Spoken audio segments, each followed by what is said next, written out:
जय हिंद दोस्तों, all can study podcast में आप सभी का स्वागत है। अगर आपने अभी तक हमारे चैनल को सब्सक्राइब नहीं किया है तो जल्दी से कर लीजिए। आज हम बात करने वाले हैं सुप्रीम कोर्ट के उस बड़े एक्शन की जो उसने मतदाता सूचियों के गहन पुनरीक्षण यानी SIR को लेकर लिया है। कहानी एक ऐसी लड़ाई की है जो दो मोर्चों पर लड़ी जा रही है। एक मोर्चा जमीन पर है जहां चुनाव अधिकारियों को आप सोचिए धमकाया जा रहा है, और दूसरा मोर्चा खुद सुप्रीम कोर्ट के अंदर है जहां याचिकाओं की बाढ़ के जरिए उसी प्रक्रिया को रोकने की कोशिश हो रही है। आज हम इस सोर्स की परतों को खोलेंगे और समझेंगे कि देश की सबसे बड़ी अदालत इस दोहरे हमले से कैसे निपट रही है। तो चलिए इस मामले की गहराई से पड़ताल करते हैं। सुप्रीम कोर्ट SIR यानी मतदाता सूचियों के गहन पुनरीक्षण को लेकर इतना एक्शन मोड में क्यों है। जो सबसे पहली और चिंताजनक बात सोर्स से निकल कर आ रही है वो बूथ लेवल ऑफिसर यानी BLOS को लेकर है। ये वो लोग हैं जो घर घर जाकर लोकतंत्र की पहली सीढ़ी तैयार करते हैं। ये कोई हाई प्रोफाइल अधिकारी नहीं होते, अक्सर स्थानीय शिक्षक या आंगनवाड़ी कार्यकर्ता होते हैं, है ना। सोर्स बता रहा है कि इन्हीं लोगों को धमकाने और उनके काम में बाधा डालने की घटनाएं सामने आई हैं, खासकर पश्चिम बंगाल और कुछ अन्य राज्यों में। हाँ, और सुप्रीम कोर्ट ने इसे सिर्फ एक प्रशासनिक लापरवाही की तरह नहीं देखा है। उन्होंने इसे लोकतंत्र की बुनियाद पर हमले के तौर पर देखा है, और इसीलिए उनका रवैया इतना सख्त है। अदालत का मानना है कि एक निष्पक्ष चुनाव की नींव वो एक सही और साफ सुथरी मतदाता सूची होती है। अगर उस सूची को बनाने वाले सबसे निचले स्तर के कर्मचारियों को ही डराया धमकाया जाएगा तो पूरी लोकतांत्रिक प्रक्रिया की विश्वसनीयता पर ही सवाल खड़ा हो जाता है। ये सिर्फ काम में बाधा नहीं है, ये जमीनी स्तर पर लोकतंत्र के पूरे ढांचे में डर पैदा करने की कोशिश है। और शायद इसीलिए कोर्ट ने इसे सिर्फ राज्यों का मामला नहीं माना। सोर्स के मुताबिक कोर्ट ने सीधे केंद्र सरकार को नोटिस जारी किया है। ये एक बड़ा कदम है। इसका मतलब तो यही हुआ कि अदालत इसे किसी एक राज्य की स्थानीय कानून व्यवस्था की समस्या के तौर पर नहीं, बल्कि एक राष्ट्रीय चिंता के रूप में देख रही है। बिल्कुल सही समझा आपने। केंद्र को नोटिस भेजने का मतलब ही यही है कि अदालत इस पैटर्न को लेकर चिंतित है। वो जानना चाहती है कि क्या ये एक संगठित समस्या है जो कई राज्यों में फैल रही है। इसके अलावा सोर्स ये भी बताता है कि कोर्ट ने सिर्फ धमकियों पर ही नहीं बल्कि BLO की कमी पर भी सवाल उठाए हैं। तो अदालत पूरी तस्वीर देख रही है, कहाँ जानबूझकर बाधा डाली जा रही है और कहाँ व्यवस्था में ही कमी है, मतलब संसाधनों का अभाव है। वो जड़ तक जाना चाहती है। और जब चीजें हाथ से निकलती दिखती हैं तो अदालतें सख्त होती ही हैं। सोर्स में एक बहुत ही कड़ी टिप्पणी का जिक्र है जो दिखाती है कि कोर्ट इसे कितनी गंभीरता से ले रहा है। उन्होंने कहा है कि अगर हालात और बिगड़े तो पुलिस को तैनात करने के अलावा कोई रास्ता नहीं बचेगा। एक प्रशासनिक काम के लिए पुलिस की तैनाती की बात करना ये अपने आप में स्थिति की गंभीरता को दर्शाता है। ये अदालत की चिंता के उच्चतम स्तर को दिखाता है। और बात तब और भी आप कह सकती हैं नाटकीय हो गई जब चुनाव आयोग ने अपनी शक्तियों का जिक्र किया। सोर्स के अनुसार जब चुनाव आयोग की तरफ से दलील दी गई कि उनके पास BLO और अन्य अधिकारियों को धमकाने की घटनाओं से निपटने के लिए सभी संवैधानिक शक्तियां हैं, तो सुप्रीम कोर्ट की प्रतिक्रिया बहुत तीखी थी। तो जब चुनाव आयोग ने एक तरह से कहा कि हम संभाल लेंगे, आप चिंता ना करें, तब कोर्ट का क्या जवाब था? ये तो एक तरफ से चुनाव आयोग का अपनी ताकत पर भरोसा दिखाने जैसा था। और कोर्ट ने उस भरोसे को एक्शन में बदलने को कहा। CJI ने साफ शब्दों में कहा, इससे निपटे वरना इन हालातों से अराजकता फैल सकती है। एक पल के लिए इस शब्द पर रुकते हैं, अराजकता, एनार्की।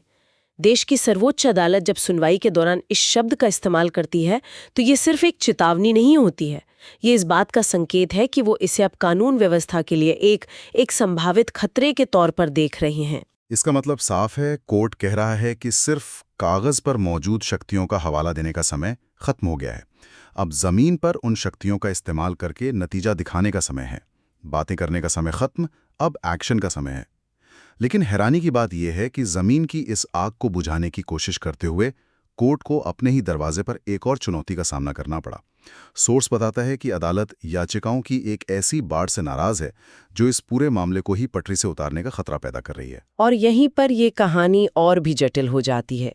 एक तरफ कोर्ट जमीन पर व्यवस्था बनाने की कोशिश कर रहा है और दूसरी तरफ उसके अपने ही प्रक्रियात्मक सिस्टम पर दबाव बनाया जा रहा है।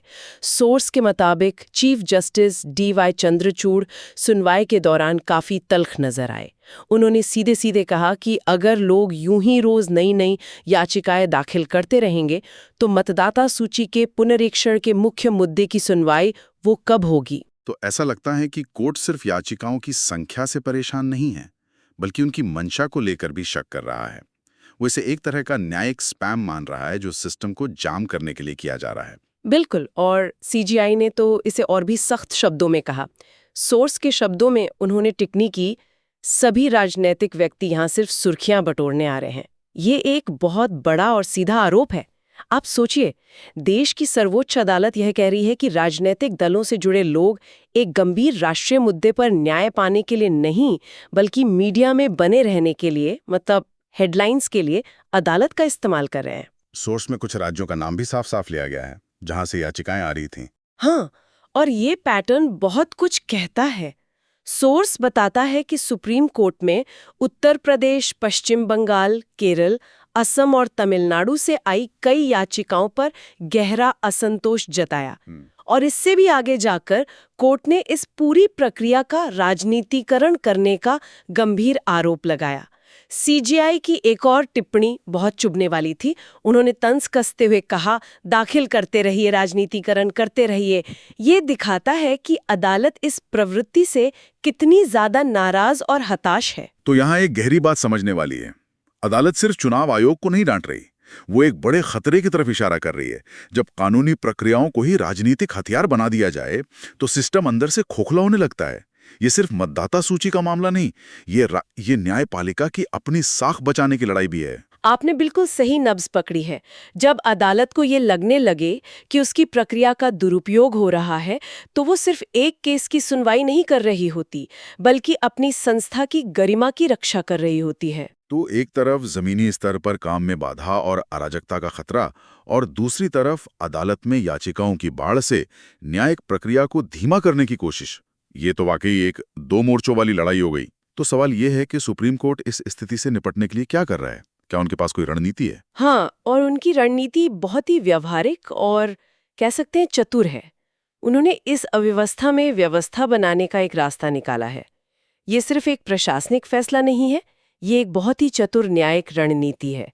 सोर्स के मुताबिक उन्होंने आदेश दिया है कि अलग-अलग राज्यों से आई सभी याचिकाओं को अलग-अलग श्रेणियों में बांटा जाए। श्रेणियों में बांटने से क्या फायदा होगा? ये कैसे इस समस्या का समाधान करेगा? इसका उद्देश्य साफ है, राजनीतिक शोर और याचिकाओं के ढेर से मुख्य मुद्दे को अलग करना, ताकि उस पर सुचारू रूप से सुनवाई हो सके। जब याचिकाएं श्रेणीबद्ध हो जाएंगी तो अदालत एक-एक करके उनसे निपट सकती है। मिसाल के तौर पर, एक श्रेणी उन याचिकाओं की हो सकती है जो प्रक्रियात्मक आपत्तियों पर है। दूसरी श्रेणी उन याचिकाओं की जो किसी विशेष राज्य में बीएलओ को धमकी देने से संबंधित है। इससे अदालत को ये समझने में मदद मिलेगी कि कौन सी याचिकाएं सच में गंभीर हैं और कौन सी सिर्फ राजनीतिक बयानबाजी। तो ये एक तरह से डिवाइड एंड रूल का न्यायिक संस्करण है। जो लोग सिर्फ सुर्खियों के लिए आए हैं, उनकी याचिकाओं को अलग कर दिया जाएगा, जबकि मतदाता सूची का गंभीर मामला अपनी गति से आगे बढ़ता रहेगा। बिल्कुल, और इसे और प्रभावी बनाने के लिए सोर्स बताता है कि कोर्ट ने इन मामलों को अगले हफ्ते 3 अलग-अलग तारीखों पर सुनवाई के लिए सूचीबद्ध करने को कहा है। यह कदम सुनिश्चित करेगा कि हर मामले को उचित समय मिले और कोई भी एक मामला दूसरे की वजह से बेवजह लटका न रहे। कोर्ट ये पक्का करना चाहता है कि प्रक्रियात्मक देरी और राजनीतिक दांवपेच के कारण मतदाता सूची के पुनरीक्षण जैसा महत्वपूर्ण राष्ट्रीय काम न रोके। तो कुल मिलाकर देखें तो सुप्रीम कोर्ट एक साथ कई मोर्चों पर काम कर रहा है। वो जमीन पर राज्यों और चुनाव आयोग को उनकी जिम्मेदारी याद दिला रहा है और एक्शन लेने के लिए कह रहा है, और साथ ही वो अपने कोर्टरूम में न्यायिक प्रक्रिया का राजनीतिकरण रोकने के लिए एक मजबूत दीवार खड़ी कर रहा है। ये एक तरह का, आप कह सकते हैं, न्यायिक मल्टीटास्किंग है। निश्चित रूप से ये मामला अब सिर्फ मतदाता सूची की शुद्धता का नहीं रह गया है। ये हमारी चुनावी प्रक्रिया की गरिमा, निष्पक्षता और मजबूती को बनाए रखने की लड़ाई बन गई है। सुप्रीम कोर्ट का ये कड़ा हस्तक्षेप ये भी दिखाता है कि जब कार्यपालिका या अन्य संस्थाएं अपना काम ठीक से नहीं कर पाती या वो बाहरी दबाव में होती हैं, तो न्यायपालिका को लोकतंत्र के प्रहरी के रूप में आगे आना पड़ता है। ये एक बहुत महत्वपूर्ण बिंदु है। अदालत का काम सिर्फ मुकदमों का फैसला देना नहीं है, बल्कि ये सुनिश्चित करना भी है कि लोकतंत्र की बाकी संस्थाएं भी अपनी संवैधानिक जिम्मेदारियों को सही तरीके से निभाएं। इस मामले में ये संदेश चुनाव आयोग और राज्य सरकारों दोनों के लिए बिल्कुल साफ है। सही बात है। और यहाँ श्रोताओं के लिए सोचने वाली एक बात यह है, जब एक लोकतांत्रिक प्रक्रिया की सबसे बुनियादी नींव यानी मतदाता सूची को तैयार करने में इतनी बाधाएं आए, जमीनी कार्यकर्ताओं को धमकाया जाए और देश की सर्वोच्च अदालत को इस तरह दो मोर्चों पर लड़ाई लड़नी पड़े, तो ये हमारे देश में व्यापक चुनावी सुधारों और संस्थागत स्वतंत्रता की तत्काल जरूरत के बारे में क्या संकेत देता है? ऐसी ही जानकारी के लिए सब्सक्राइब कीजिए ऑल कैन स्टडी को। Thank you. चलिए नेक्स्ट वीडियो पर मिलते हैं।